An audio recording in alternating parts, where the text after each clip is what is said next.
What's up, movie fans? Okay, guys, I mean it this time. The Pixar ranking video is gonna be the very next video on my channel. There's just been like a lot of other movies and TV shows that have come out that have delayed that video. For example, what we are talking about today, the newest Marvel Disney Plus show, Loki. So we're going to talk about that show today, everything I liked about it, everything I disliked about it, and then my final score as always. And there will be spoilers for Loki in this video.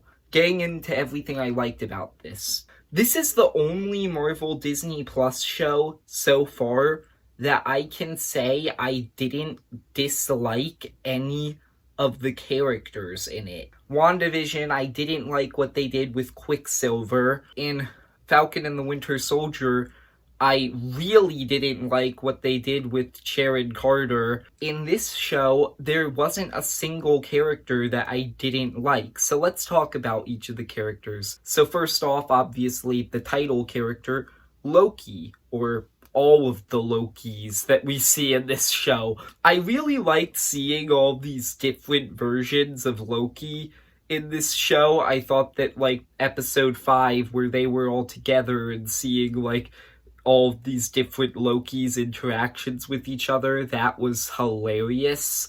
And then for the main Loki variant that we follow throughout this show, I thought that this show added, like, very interesting elements to Loki's character. First off, Loki falling in love with the female version of himself, that fits just too perfectly. I don't know what it is about that, but that is just the most Loki thing ever. I thought that that was really funny. I think that, like, the elements that they added to Loki's character in the first episode, where he has to, like, come to terms with, like, the reason that he hurts people, I thought that that was all really interesting, and that added a lot to Loki's character that we didn't really have before. Then I also really liked a lot of the other characters in this show.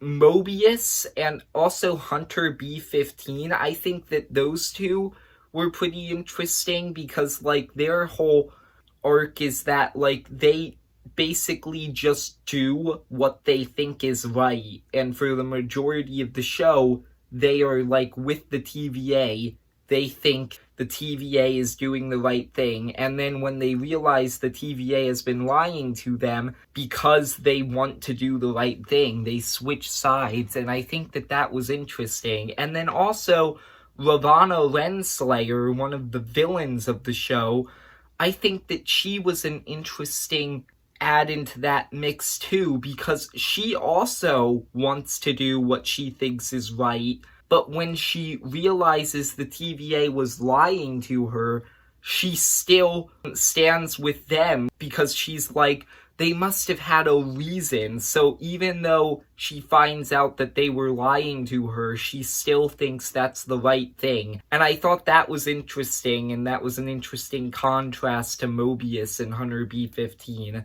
And Mobius's, like, interactions with Loki, the chemistry between Tom Hiddleston and Owen Wilson, that was hilarious. I loved all of their scenes together.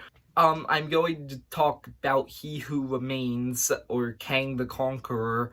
I liked him. He was a really entertaining character, but I do have to say that I get this is supposed to be an alternate version of Kang and not straight up Kang the Conqueror, but he didn't really act like I expect Kang to. I haven't really had that much, like, exposure to Kang because I don't normally read comics that much. I have seen the animated TV show, Avengers Earth's Mightiest Heroes, which if you haven't seen that show before, I highly recommend it. It's really good. Kang's one of the reoccurring villains in that show.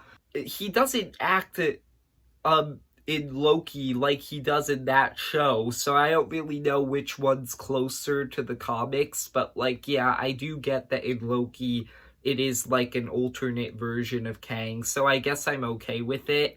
So then I think my favorite character in this show, not in the entirety of the MCU, but just in this show in general, I think my favorite character is actually Sylvie. And I think that talking about her factors into another thing that I like about this show.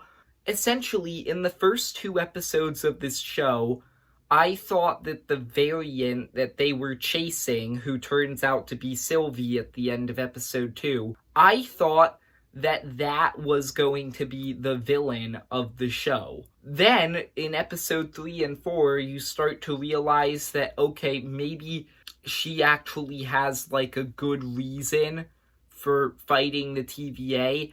And then, like, around halfway through episode 4, you realize for sure that the timekeepers are the villains. When you realize at the end of episode 4 the timekeepers are fake, you think, okay, so whoever's really in charge of the TVA is the villain.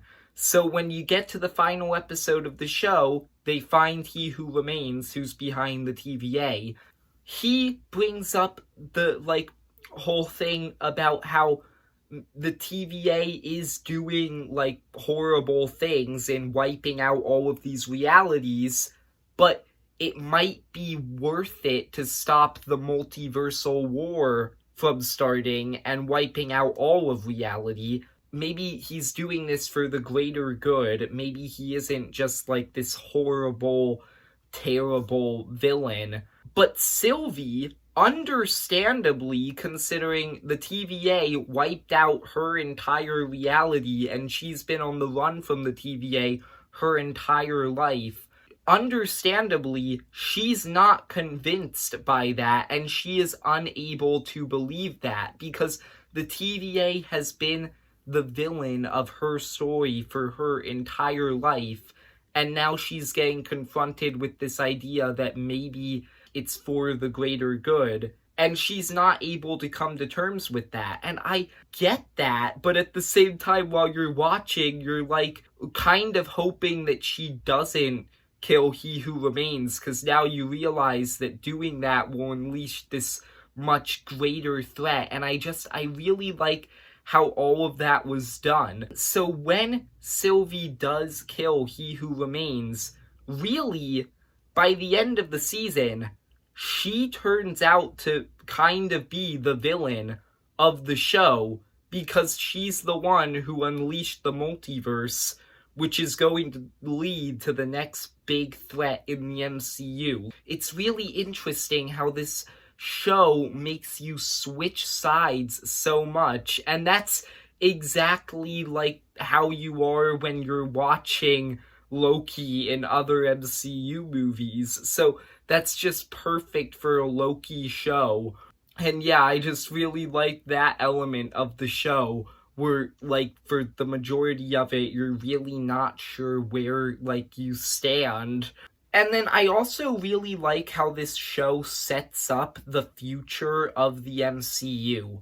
I just, like, really like the idea of the multiverse and what's going to be continued in, like, Spider-Man No Way Home, Doctor Strange 2, and Loki Season 2. I really like what this is setting up for MCU Phase 4. So yeah, that's everything that I liked about Loki. Some of that was probably very confusing, but, like, this show just has a lot going on. So now, getting into some things that I didn't like, I thought that, like, their explanation, some of the TVA's explanation was, like, a bit weird. There's this one timeline that they're trying to enforce, but there are, like, different versions of Loki on that timeline that I don't know. I was just a bit confused at points as to, like, what exactly the sacred timeline was. It was weird. There's all of these different variants of Loki that are apparently were all pruned from the sacred timeline. They only want there to be one timeline. It was weird. Yeah, so that confused me a bit, and that's why I'm only gonna give this show an 8 out of 10. but I still really like Loki. I think this might be, like, tied with WandaVision. I don't think it's my favorite MCU TV show, but yeah, I would tie it with WandaVision. I do think it's better than Falcon and the Winter Soldier. But ultimately, I did really like Loki. I like what this sets up for the future of the MCU. Yeah, overall, I just really like this show. So there you go. That was my thoughts on Loki. I hope you enjoyed. If you did, leave a like and subscribe. And see ya, movie fans.